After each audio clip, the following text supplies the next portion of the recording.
Assalamualaikum warahmatullahi wabarakatuh. Kali ini kita akan membahas materi bab 10 yaitu pemanasan global, materi IPA kelas 7 semester genap, dipersembahkan oleh Nurul Ernawati Sarjana Pendidikan dari MTS Negeri 2 Trenggalek.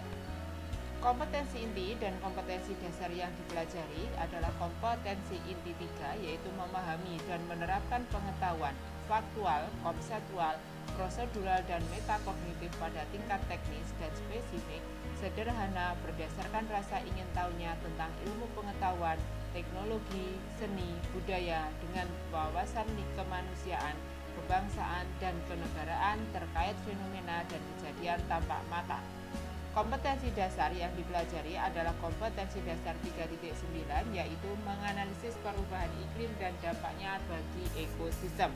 Sedangkan kompetensi inti 4 yaitu menunjukkan keterampilan menalar, mengolah dan menyaji secara kreatif, produktif, kritis, mandiri, kolaboratif, dan komunikatif dalam ranah konkret dan ranah abstrak sesuai dengan yang dipelajari di sekolah dan sumber lain yang sama dalam sudut pandang teori.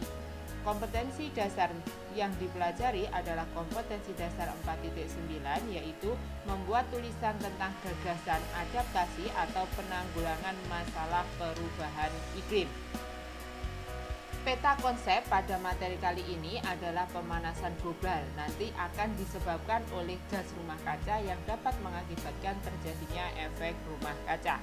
Berdampak pada perubahan cuaca dan iklim, kenaikan permukaan air laut, hasil pertanian menurun, kehidupan hewan dan tumbuhan, serta pada kesehatan manusia.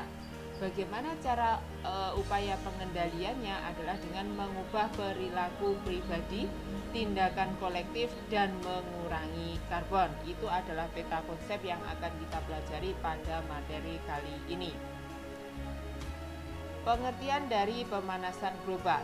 Pemanasan global adalah peristiwa meningkatnya suhu rata-rata pada lapisan atmosfer bumi dan lautan secara bertahap serta sebuah perubahan yang diyakini secara permanen mengubah iklim bumi.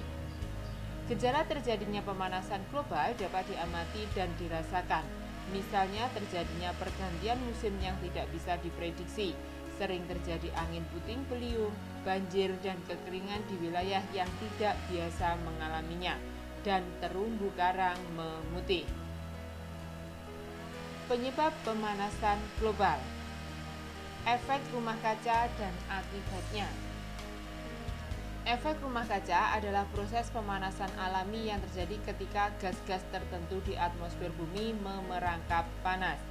Efek rumah kaca terjadi akibat panas yang dipantulkan oleh permukaan bumi terperangkap oleh gas-gas di atmosfer, sehingga tidak dapat diteruskan keluar angkasa, melainkan dipantulkan kembali ke permukaan bumi. Pada gambar di samping ditunjukkan efek rumah kaca.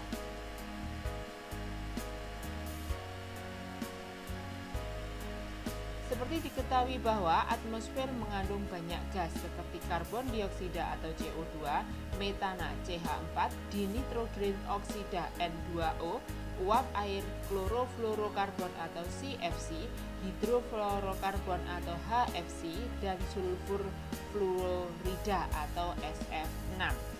Gas-gas tersebut memiliki sifat memerangkap panas, sehingga panas yang dipantulkan oleh permukaan bumi tidak dapat diteruskan ke angkasa. Gas-gas tersebut dinamakan dengan gas rumah kaca. Di antara gas-gas tersebut, gas karbon dioksida lah yang paling berperan dalam menyebabkan pemanasan global. Pada gambar di samping ditunjukkan konsentrasi setiap gas pada atmosfer bumi.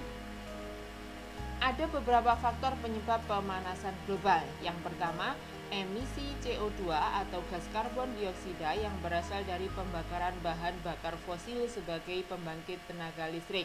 Yang kedua, emisi karbon dioksida yang berasal dari pembakaran gasolin sebagai bahan bakar alat transportasi.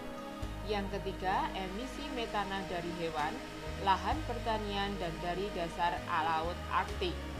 Yang keempat, deforestation atau penebangan liar yang disertai dengan pembakaran lahan hutan. Yang kelima, penggunaan klorofluorokarbon atau CFC dalam refrigerator atau mesin pendingin, baik kulkas maupun AC. Yang keenam adalah meningkatnya penggunaan pupuk kimia dalam lahan pertanian. Dampak pemanasan global yang pertama adalah perubahan cuaca dan iklim.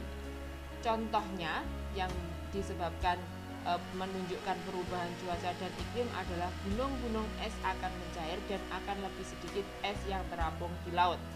Di daerah subtropis, bagian pegunungan yang ditutupi salju akan semakin sedikit, serta salju akan lebih cepat mencair. Melelehnya es di puncak Jaya Wijaya, Papua merupakan fenomena yang menegaskan bahwa telah terjadi peningkatan suhu di Indonesia. Yang ketiga, curah hujan akan meningkat dan badai akan lebih sering terjadi. Yang keempat, air tanah akan lebih cepat menguap sehingga beberapa daerah akan lebih cepat kering dari sebelumnya. Yang kelima, angin akan bertiup lebih kencang dengan pola yang berbeda-beda sehingga terjadi angin puting beliung yang lebih besar. Dan yang terakhir adalah pola cuaca menjadi tidak terprediksi dan lebih ekstrim, terjadi hujan ekstrim atau kekeringan ekstrim di berbagai wilayah. Dampak yang kedua adalah kenaikan permukaan air laut. Ketika atmosfer menghangat, permukaan lautan juga akan menghangat sehingga volume air laut akan membesar dan menaikkan tinggi permukaan air laut. Peningkatan tinggi muka air laut 30% berasal dari pencairan es dan sisanya berasal dari pemuaian air akibat peningkatan suhu. Dampak selanjutnya adalah menurunkan hasil pertanian. Dampak perubahan iklim akibat pemanasan global terhadap ketahanan pangan antara lain yang pertama, kekeringan di wilayah pertanian mengakibatkan tanaman pertanian rusak. Yang kedua, banjir di wilayah pertanian akan merendam tanaman pertanian yang mengakibatkan gagal panen.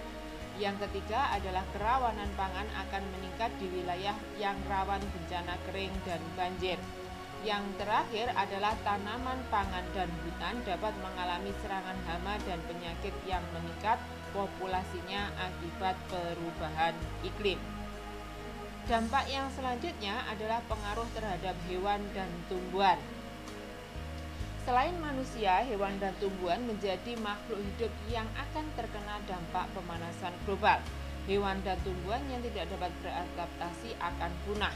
Kepunahan spesies organisme akan mengurangi keanekaragaman hayati. Jika banyak organisme yang punah, ekosistem menjadi tidak stabil. Dampak yang selanjutnya adalah pengaruh terhadap kesehatan manusia. Banyak sekali pengaruh pemanasan global terhadap kesehatan manusia. Yang pertama, meluasnya penyebaran penyakit, sebagai contoh penyakit demam berdarah dan malaria. Yang kedua, meningkatnya kasus orang meninggal akibat penyakit yang dipicu oleh cuaca panas, misalnya stres, stroke, dehidrasi jantung, dan ginjal. Yang ketiga, meningkatnya kasus alergi dan penyakit pernafasan karena udara yang lebih hangat memperbanyak polutan seperti spora jamur dan serbuk sari tumbuhan. Yang terakhir adalah meningkatnya penyakit infeksi yang semula menginfeksi hewan kemudian dapat menginfeksi manusia. Contohnya flu burung dan flu babi. Usaha dalam menanggulangi pemanasan global ada beberapa yang dapat kita lakukan.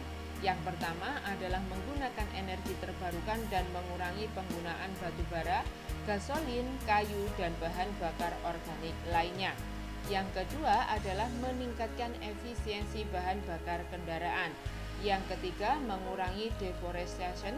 Yang keempat, mengurangi penggunaan produk-produk yang mengandung CFC dengan menggunakan produk-produk yang ramah lingkungan. Dan yang terakhir adalah mendukung dan turut serta pada kegiatan penghijauan. Kunci dalam mengurangi pemanasan global adalah mengubah perilaku diri, yaitu hemat listrik, menanam pohon, dan mengurangi penggunaan kendaraan bermotor. Demikian yang dapat kami sampaikan. Terima kasih atas perhatiannya. Jangan lupa like, share, and subscribe. Saya akhiri. Wassalamualaikum warahmatullahi wabarakatuh.